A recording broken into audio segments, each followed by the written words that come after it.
fat loss and fitness. Dude is an absolute dog. He's a menace in the wellness side of things. I've known Skylar for a couple years.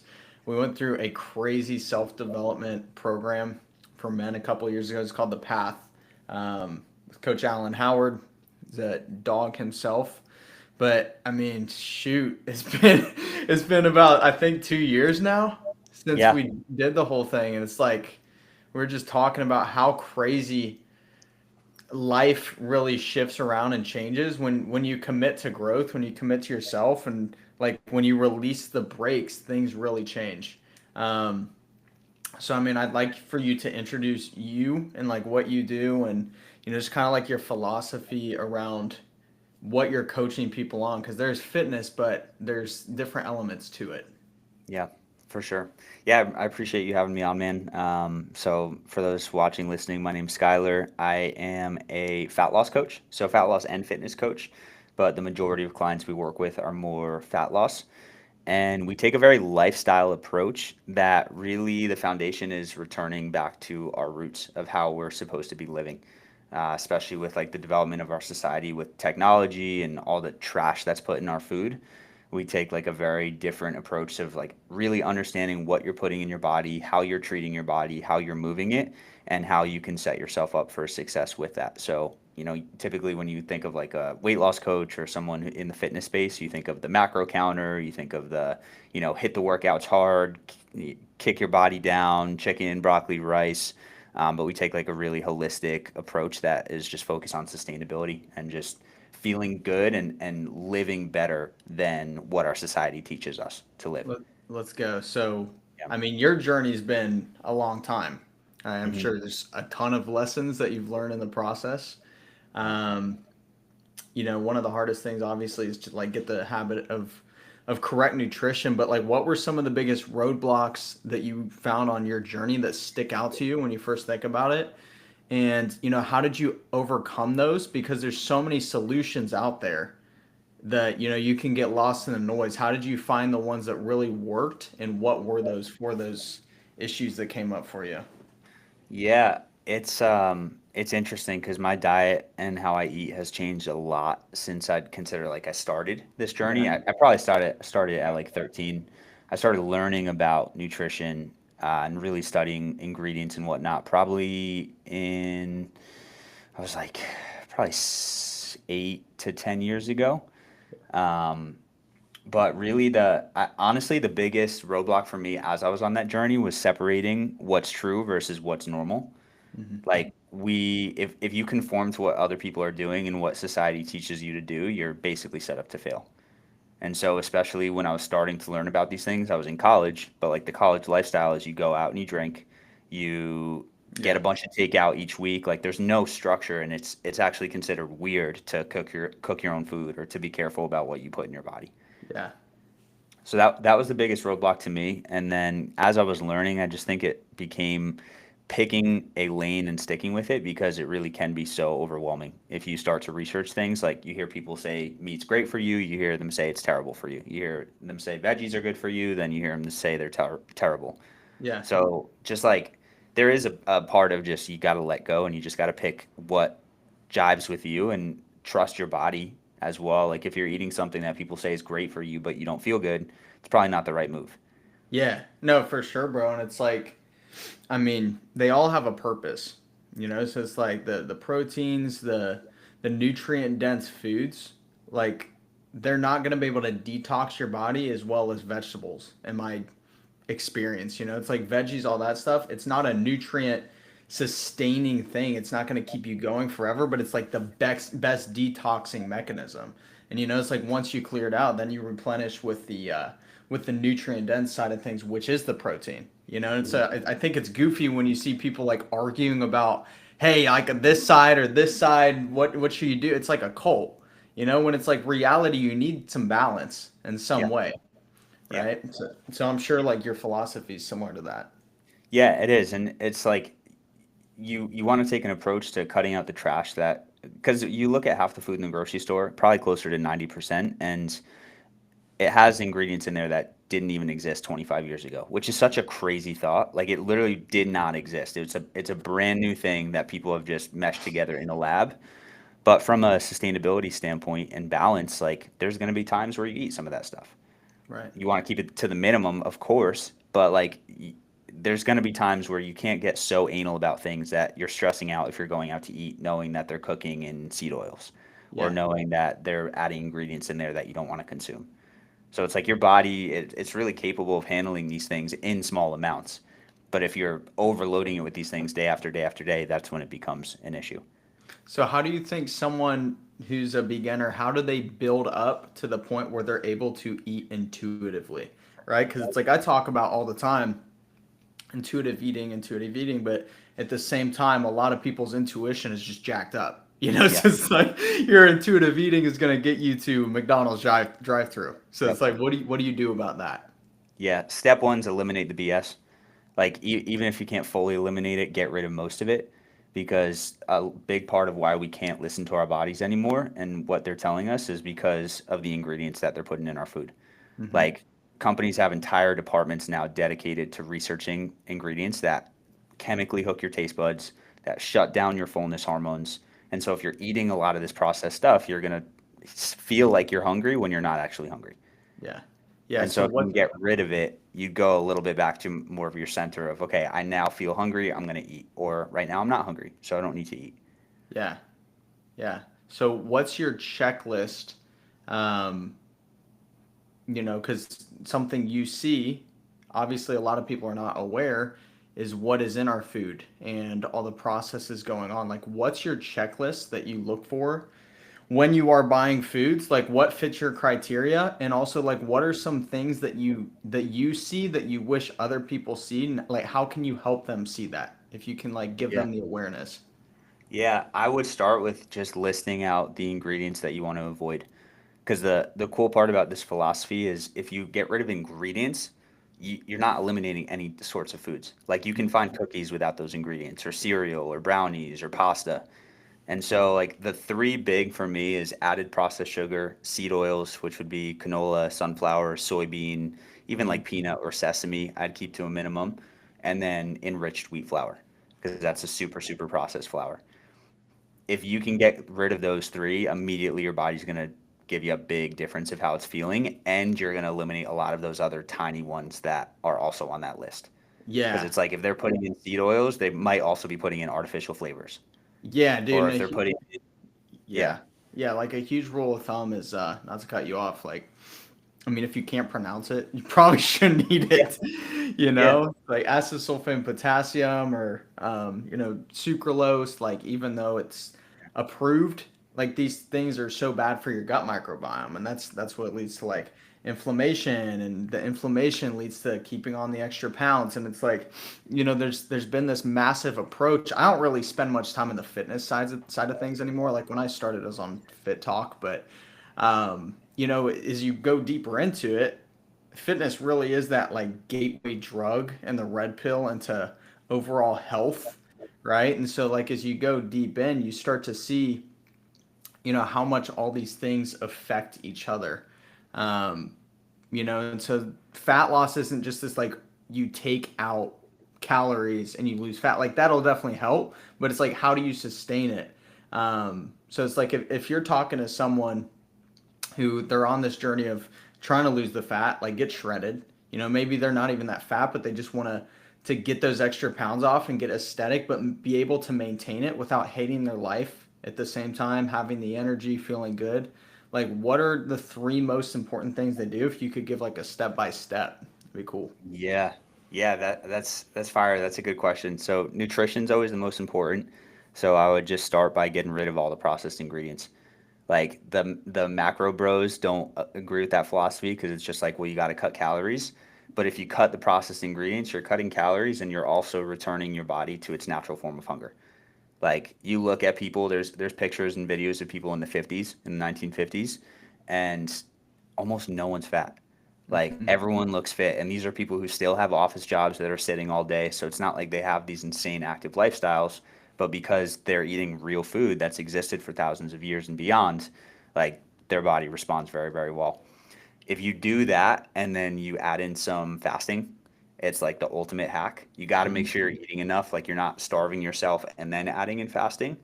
But to me, fasting is just so simple because it allows you to reduce those calories, but it also allows you to drop the hunger hormone ghrelin in the process. And so a lot of us are brainwashed thinking like, oh, if I don't eat for 24 hours, I'm going to be starving and I'm going to hate my life. But Hmm. if you do it correctly, it's like the easiest way to condense calories. So then you can eat more when you actually do eat. Yeah. Those would be my top two, and then third would just be move. Like keep it simple, move your body more. You don't have to feel like you have to do these intense workouts where your heart rate's jacked up and you're killing yourself. Hmm. Like walks, weight training's fantastic. Even if you enjoy running, biking, swimming, any of these things, if you can keep your heart rate lower, to me those are the most important. Yeah. So, I mean, dude, they're all great. In terms of fasting, a lot of people ask all the time how to fast, which I think it's a funny question because it's pretty simple. But for someone who wants to know how to do a fast, in the next week, next month, whatever, what's a basic thing they can do? Like, what's your thought process when fasting? Right? A lot of people Yeah. do it for different reasons. I've done it for clarity or to connect with God. It's Yep. like some people want to do it for weight loss. It's like, what's your philosophy around doing it? Yeah. Setting yourself up before the fast, during the fast, and even when you break the fast, to me is really important. Like at its core, can you get away with just not eating? Of course. Like that's what fasting is. But if you want to feel as good as possible, as far as before the fast, just keto or close to keto. So if you're having a bunch of carbs right before you start a fast, your insulin's going to go crazy and it's going to make adjusting from burning glucose to burning body fat really Hmm. difficult. And Hmm. you're going to be hungry, tired. So if you can just like, especially when you get into those longer fasts, those last 1 to 3 meals, if you can keep them keto, even doesn't have to be like official keto, but high protein, high fats, veggies, it's going to set you up for a lot more success during. And then during, making sure you're staying hydrated and you're getting in enough electrolytes is huge. That's a big one that people miss. So Yeah. if you're fasting and you feel like super heavy or you get a headache or you're tired, it's typically a good sign that you're not hydrated enough because you're lacking those electrolytes. Yeah, and the sugar overload in your diet Mhm. probably sucks. Yeah. So it's like a lot of fasting too. It shows you how much hunger is just an emotion. Yeah. It's like you always see how much you distract yourself with food. And we'll dive into the energetics of that. I don't want to go deeper on in a minute, but like hunger, it's caused by ghrelin, right?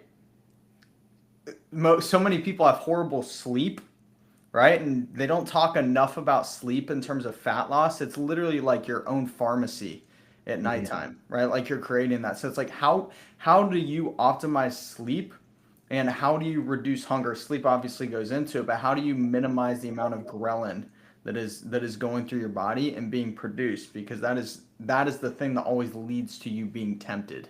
Yeah. Yeah, it's so complex because there's so many different pieces. Like food matters, stress matters, sleep matters, type of exercise you're doing matters.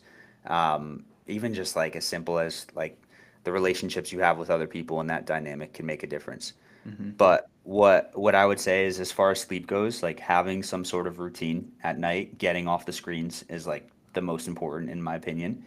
Hmm. And then making sure you're eating real food, making sure that you're moving your body, but you're not killing yourself. Because if you really crush the workouts, you're most likely shooting up cortisol, which is inverse with testosterone. It's also going to drive hunger cravings. Hmm. So there's like so many different pieces to it, but the way I think about it is just like literally returning to your roots. Like what were we doing 200 years ago? We weren't looking at a screen up until we went to bed.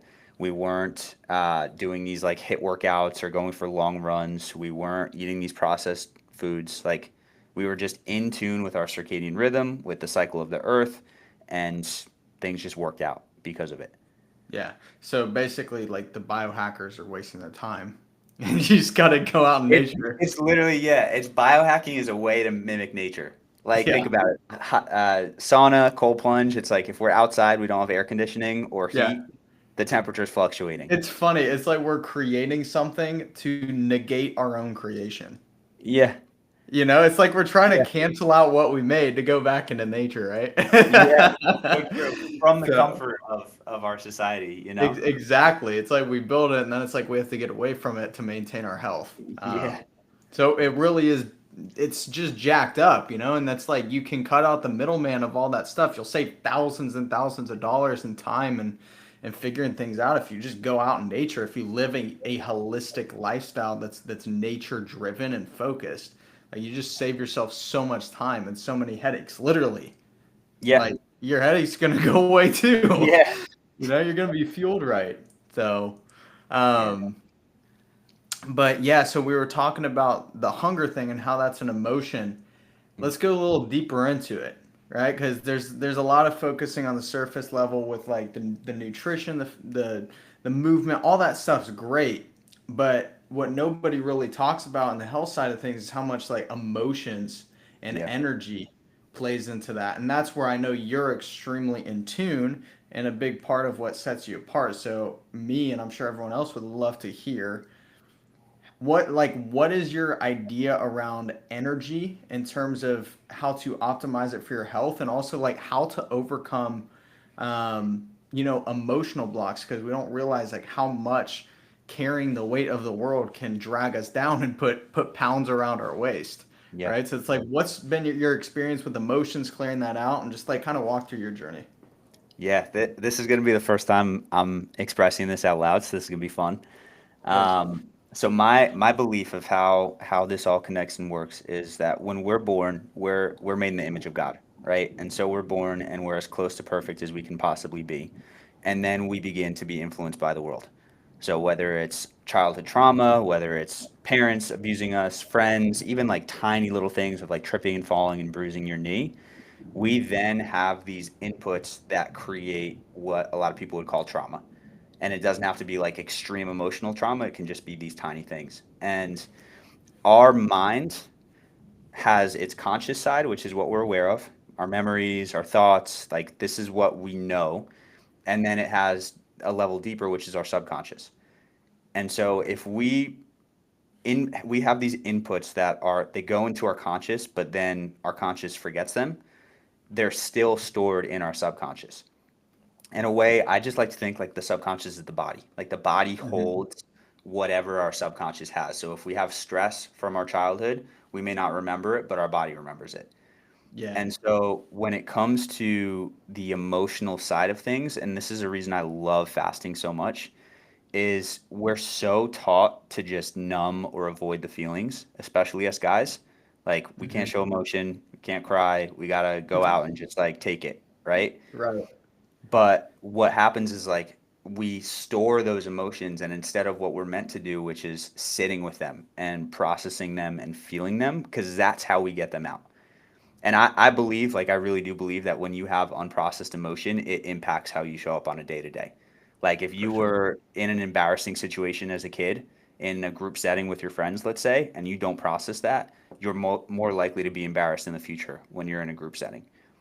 Right. And so by sitting with it and experiencing it, you're processing it, which is like clearing these blocks and allowing you to live closer to God in that Hmm. process. Yeah. So, yeah, that's why fasting, because one of the main ways we distract is food. Like social media, food, I'd say are the big two. If we're Yep. having a bad day, stressful day, we just like open up our phone, start scrolling, or we Right. go in the kitchen, we get some food. And For so by sure.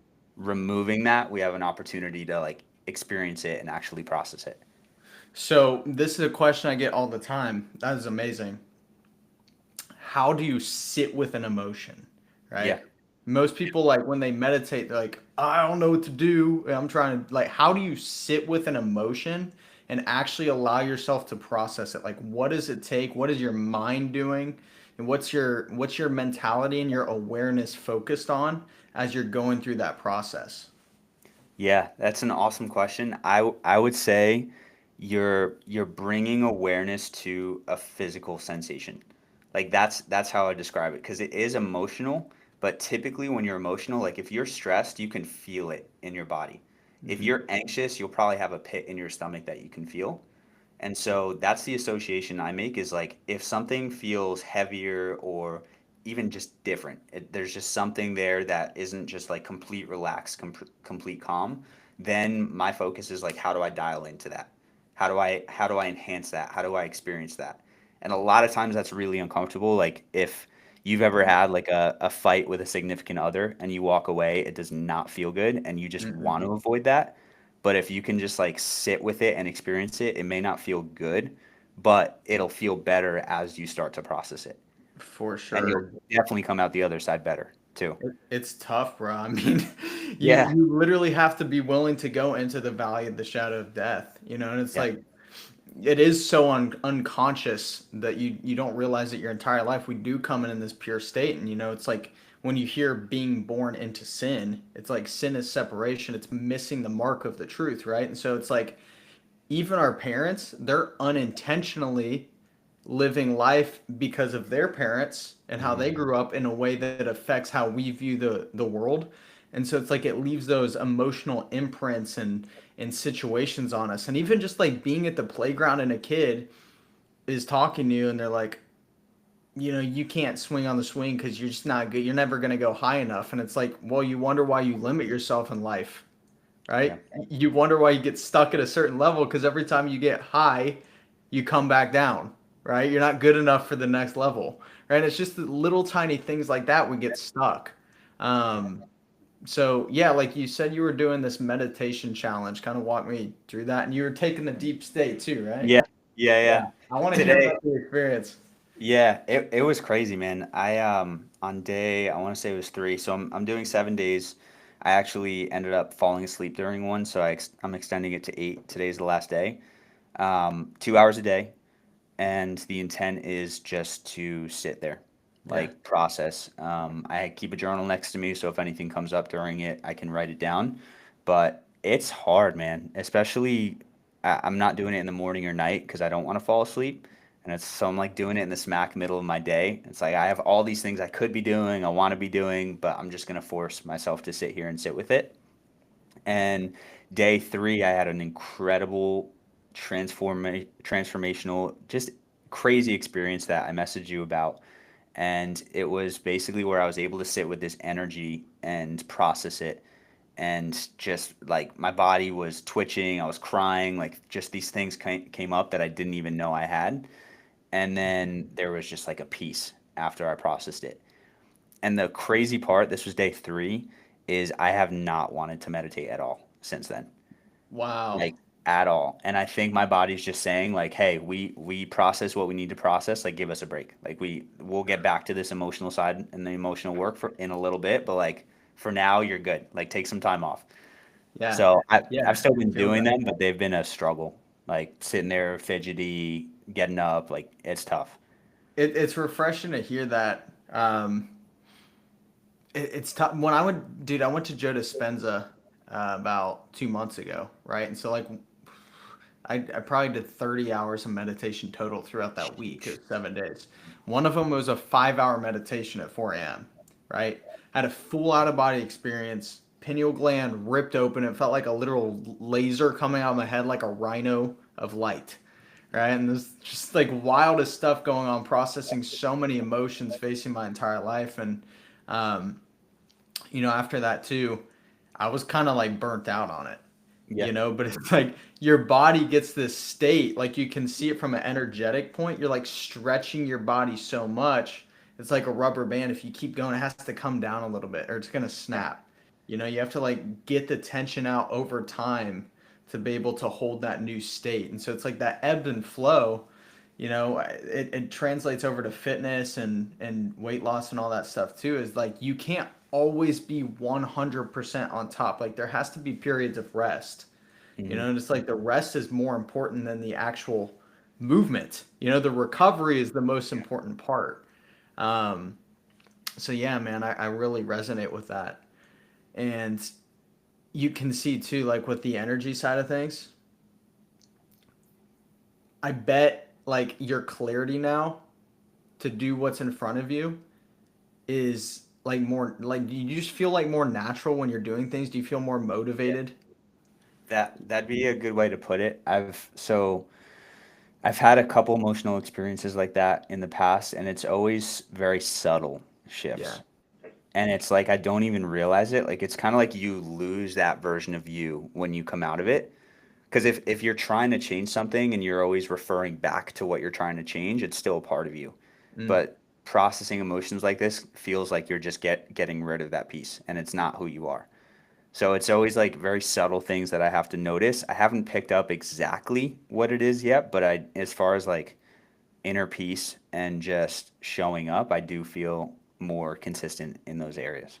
Yeah, dude, that's like with fitness and stuff. I mean, I was kind of coasting for a bit, but after doing all the meditation things, like I cleared so much energy. All of a sudden, the natural motivation to do it came back, and it's like there wasn't a forcing, you know. So it's like half of this talk we've been doing, we started at the surface and went down, and I think now we're like working our way back up, you know, Mhm. from the valley. But it's like, you know, now people have this perspective of energy. I think the biggest thing is like, hey, it's not just about the lifting. It's not just about what you eat. It's also about diving deep underneath to clear the energetic blocks that keep you from taking the right actions in the first place. Am I right? Yeah, because if you, I mean, how many people do you know, and you've probably had areas like this where it's like no matter what they try, they can't get unstuck. Yeah, dude, I've been there plenty of times. Yeah. And it's not that you are not, in most cases, it's not that you're not disciplined enough or you're not doing the correct things to get you there. It's just that you're self-sabotaging or there's an underlying energy that's blocking you on that Yeah, pathway. yeah, you have to get rid of your current identity and go into a new one. And with your new identity, there's a new level of energy, right? So Yeah, it's like we have to embody the energy that's attached to that person to even be able to transform into them. it's fire. Um, and so that's last thing I want to transition into is like our audience is huge on wanting to find natural ways to create energy. So other than the nutrition, touch on some nutrition stuff, but like, what are the top like five-ish ways that someone can create this energy ritual every single Mm. day so that they don't deal with like the slog of life, don't feel weighed down, and it's like it's generated from within. What are Yeah. some things they can do and what are some things they can take? I know Spartan Bee Bread's one of them. So 100% all your entire product line. Like that's what I'd say. Obviously those are supplements. Those are there to supplement the foundation, but yeah, they have been an incredible addition for me. let's go.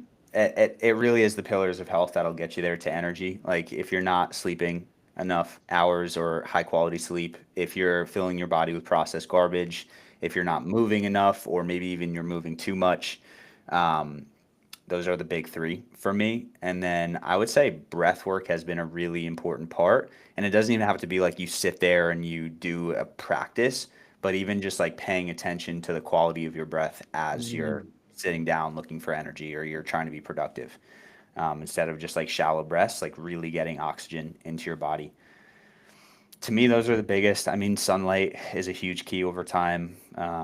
You can like get up and just do a quick move with your body to just generate some quick energy.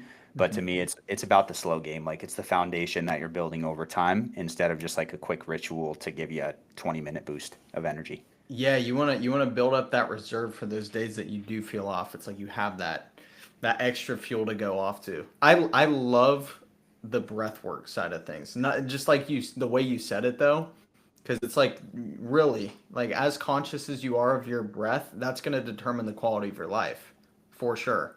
It's like you notice the times that you're angry or you're frustrated or slouched over or just like unconscious in general, you're not controlling your breath, Yeah.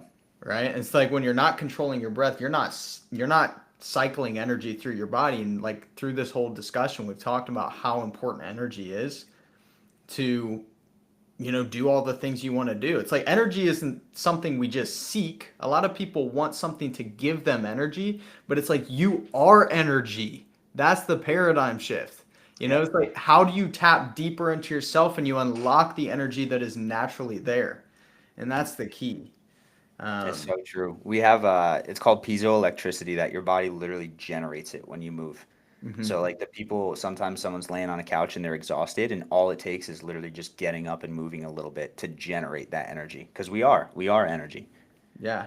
Yeah, and it's like an object in motion stays in motion, an object at rest stays in rest. So it's like even when you're sitting there and you're procrastinating, you're not wanting to do something, you count down from three and then you shoot up and go do your thing. It's like all of a sudden now you have the motivation and the willpower to do it, right? Just from overcoming that little bit of resistance.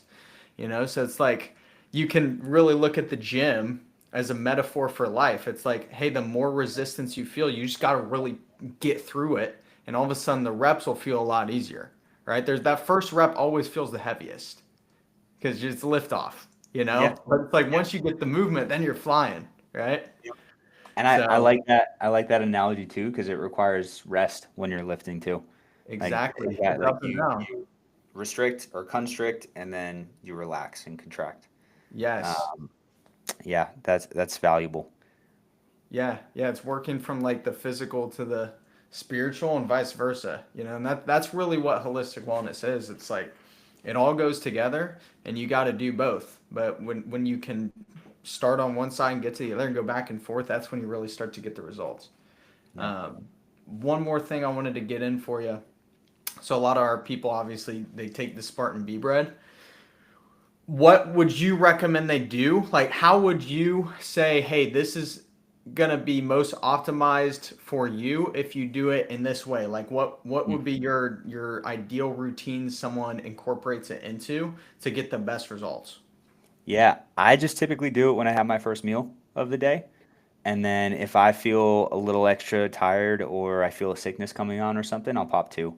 Like I feel like I told you the story. I hope I did, but I was in Peru and it's been my dream for like 5 years to hike Machu Picchu, and I was doing it, and we flew from Lima to Cusco, and that night I was freezing. I had the chills. I was so nervous because we were leaving the next day, and I was like, we're doing a 5 day hike. I don't want to be miserable for this. I want to feel good. So I either popped two or three of them, bundled up like as much as I could, sweat it all out that night, and literally woke up feeling incredible. So Wow. and that's not like my business partner Amy. She did the same thing. She was feeling the flu. She popped two. She was fine the next day. Wow. So like it's not the solution, I'm sure, but it's helped a lot. And it's an incredible product that I will stand by. Appreciate that. Yeah, I mean it's highly detoxifying, it's highly anti-inflammatory and um I mean, bro, it's just it's so crazy how when you eat something that is from nature, it works. It just Yeah, works, you know? yeah. So it's like trust it. Yeah, 100%. And that's what I love too is like you guys don't do the artificial sweeteners or the Yeah. fake stuff that most companies are adding. Yeah. Yeah, we want real results, so we give you real stuff. That's all that matters. Okay. Um this has been great, bro. Where can the people find you? Give them your IG, and then I'm also gonna Yeah. have the YouTube tag, so everyone go Excellent. check out Skylar's YouTube. Yeah, thank you. My Instagram Skyfit, SCHUYFIT. You can find me there. Let's go. And we're also going to have his affiliate link in the bio of this. So if you want to get any of the subs, give him some credit, you know, for hopping Oh, on. So, yeah, we got to yeah. take care of the boy and we got to Let's get everyone go. all jacked up looking like some Spartans. So, That's right. this has been great, bro. I appreciate you coming on and Yeah, I'm thank you for looking having forward me. to, you know, yeah, seeing some results out of this. Yeah, let's go. Let's go. Thanks, bro. Cool. Thanks, Mace. Let's go. That was great. Sick. Yeah, that was super great. Yeah, I'm Thank you, gonna get dude. some cool. Yeah, I'm gonna get some dope little shorts and clips out of that. Awesome. Especially the energy